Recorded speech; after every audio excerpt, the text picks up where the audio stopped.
So, we are talking about spiritual discernment, both today and in the next two coming Sundays. So, let me speak for just a few moments about why we're doing that.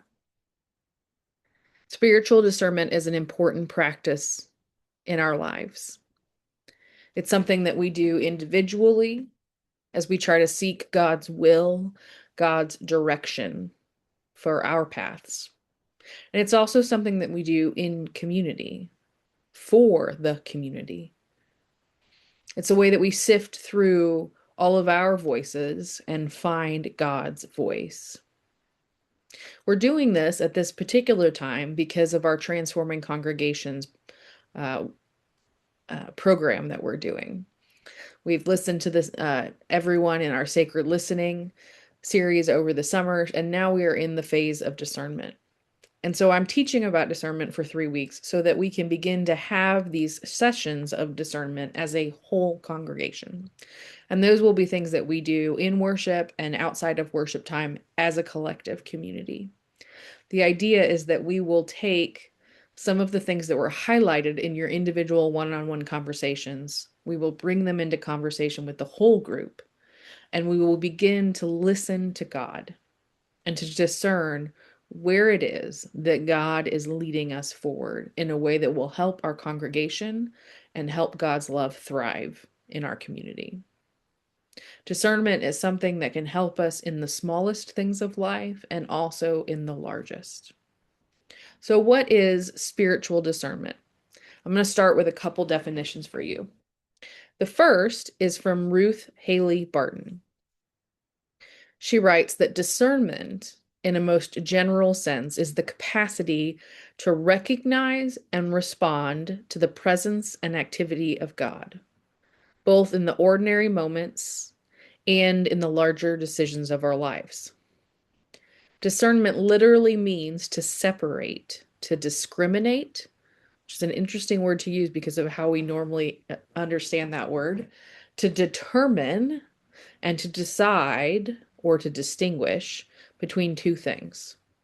Spiritual discernment is the ability to distinguish or discriminate between good, that which is of God and draws us closer to God, and evil, that which is not of God and draws us away from God. Now, here's another definition. This one comes from Diana Butler Bass and her book Grounded in God, which, if I'm remembering correctly, I think we read in a small group at the church probably 7 or 8 years ago. Diana Butler Bass writes, in classical spirituality, discernment means distinguishing God's spirit from other spirits that are present in a given time and place, such as the spirit of a nation, the spirit of the times, the spirit of competition. To put it another way, discernment is distinguishing the voice of God from other voices that speak to us. The voice of our parents echoing from years past, the voice of friends, voices of urgency or fear. These voices are neither bad nor good in and of themselves. God often speaks to us through them. But if followed indiscriminately, such voices can dominate us and lead us along a wrong path. I appreciate the distinguishment that Diana Butler Bass makes there, that it's not that one voice may be good and the other one is bad or evil, but there are certain voices that might lead us in a path that is not the same as God's greatest desire for us. So, boiled down, spiritual discernment is the prayerful practice of identifying God's voice, of sifting God's voice out from all the other voices, including our own. And in spiritual discernment, we can discover what God's will is for us individually, for the church. We can ask where God is leading us or pointing us, where God is drawing our hearts to. Discernment is intentional, it is patient, and it is prayerful in all respects. It is a form of communion with God. even when we are in our most well-intentioned selves, what we want or desire or think needs to happen may not be the same as where or how God would guide us. But when we engage in a practice of spiritual discernment, a practice of prayer and listening, we open ourselves to hear the Spirit of God speaking to us. Jesus hints at this when he speaks of the vine and the branches that we heard in the Lectio Divina. If we desire to bear fruit, to bear goodness and love, then we must be connected to our source, which is God. And so we must abide in God, which is to say that we must dwell, we must live in God. And so discernment is a practice of abiding in God, of dwelling in God and letting God speak to us. Perhaps the very first step of discernment is to recognize that the Spirit of God is alive and working in our world and each of us. God is not absent, God is present. As Diana Butler Bass writes, Christ is present at the center of each person and alive in the group, speaking, forming, and touching, waiting to be heard and recognized. Now, when we begin to talk about spiritual discernment, we often start rolling out a list of things like let go of preconceived notions, lean into mystery, which is kind of what Paul says in Corinthians. And then we expect folks to find an answer from God. And sometimes they are left asking, well, how do we actually do this? What is the practice for this? How do I remember all of these things? So, Reverend Amy Marie Epp is the pastor at Evergreen Mennonite Church in Kirkland, Washington. And she and I connected months ago talking about discernment and some of the stuff that she had done on a discernment series recently. And she broke down all of these kinds of lessons and tidbits, advice on discernment into two categories. And I really appreciated this as a way of coalescing all the different teachings out there on spiritual development. So maybe this will help you. She talked about it as release and embrace. Release and embrace. What do we release when we practice spiritual discernment?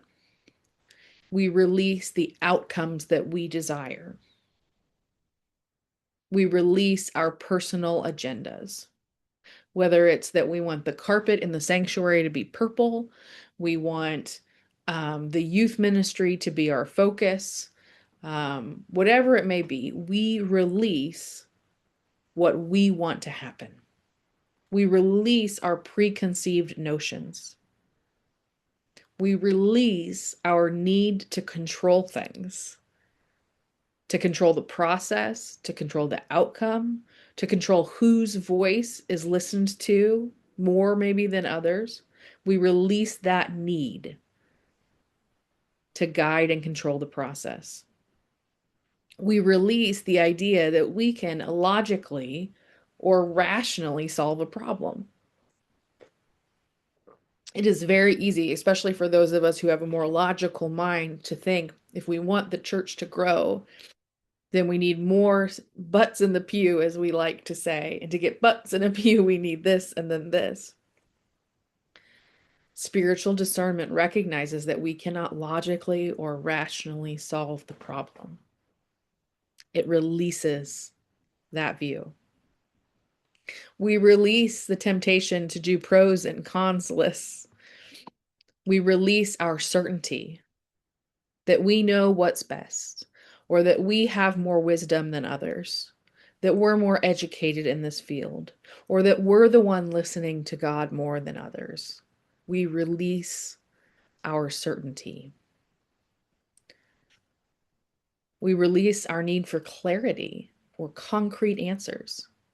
Sometimes God's wisdom is not concrete. Sometimes it gets revealed to us over time.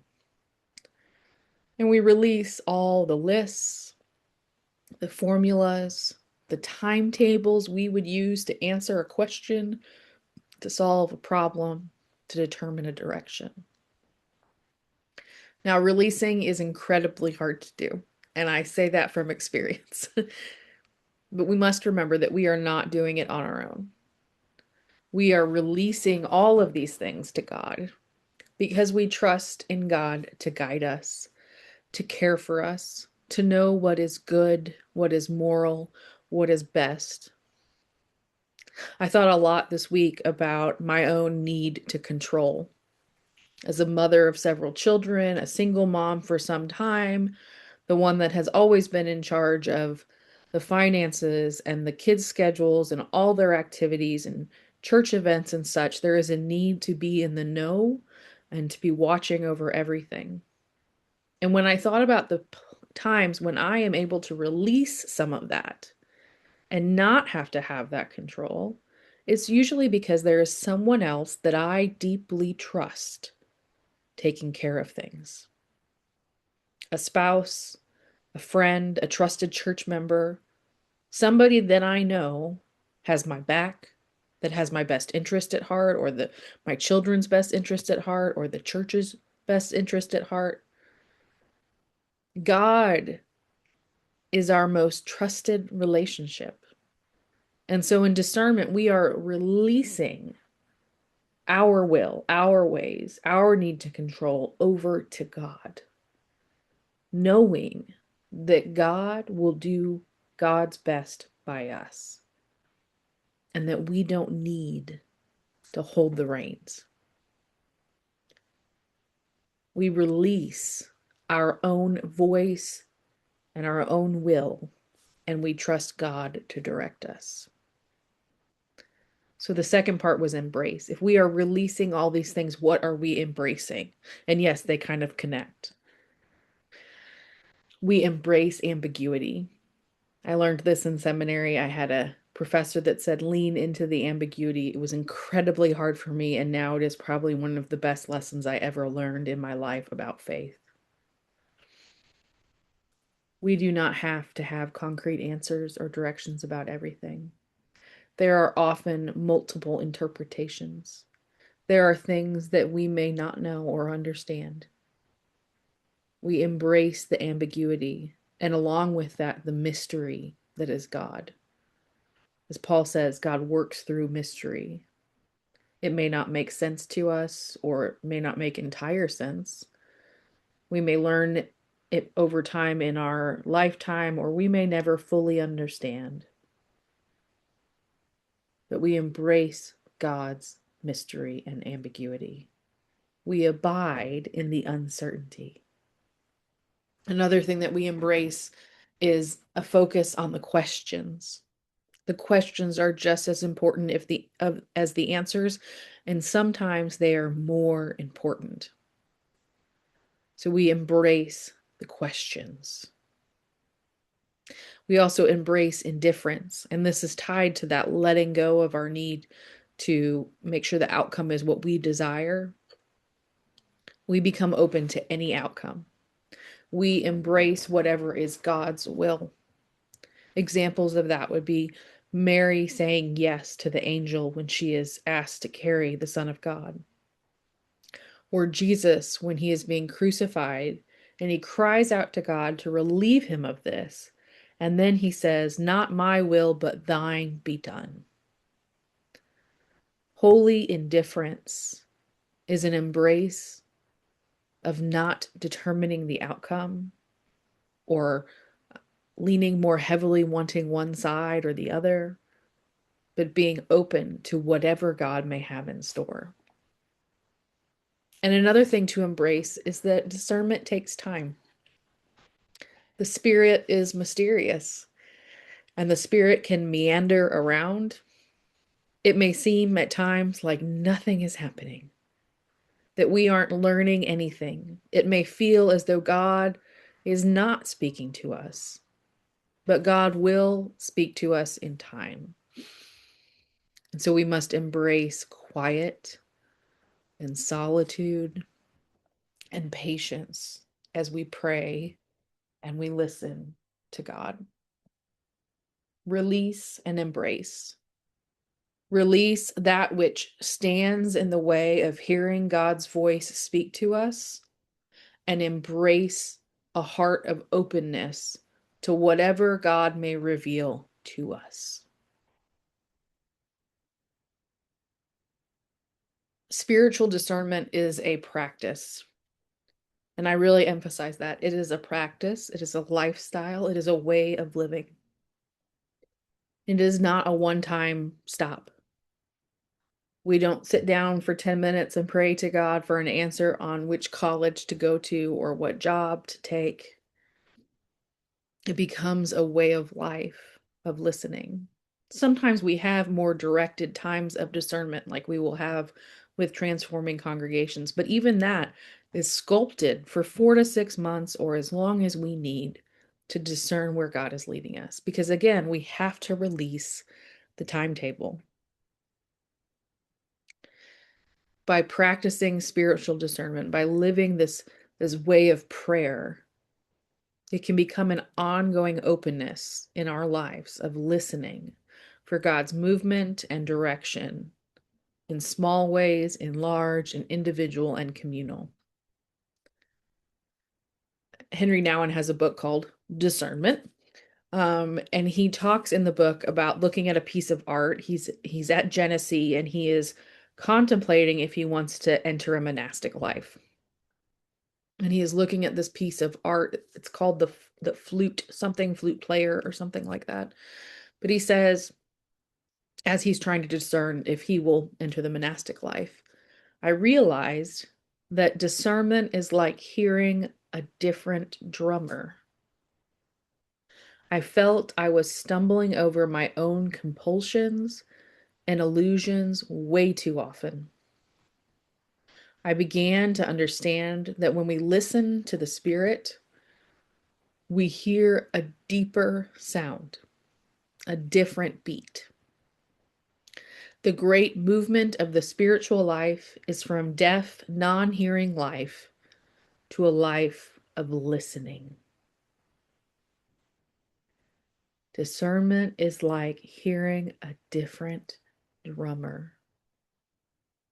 Have you ever listened to a piece of music, maybe one that you heard this morning, and tried to pick out the different instruments or the different voices? On Sunday mornings, can you distinguish Holly's voice from Robert's voice, from Greg's voice, from Melody's voice? When we sang Waymaker, which Vance produced for us during the pandemic, he put in all these different parts. And if you listen to certain parts of the chorus, you will hear multiple Vances and multiple Marys because they layered tracks over. And so you can hear them singing harmony and melody. Think of discernment like that. There are all these voices, our own, the voices around us, the voices of the world, voices of wisdom in the church and in the world. And we are listening for that one voice, that one drum beat, that one deeper sound that is God's voice.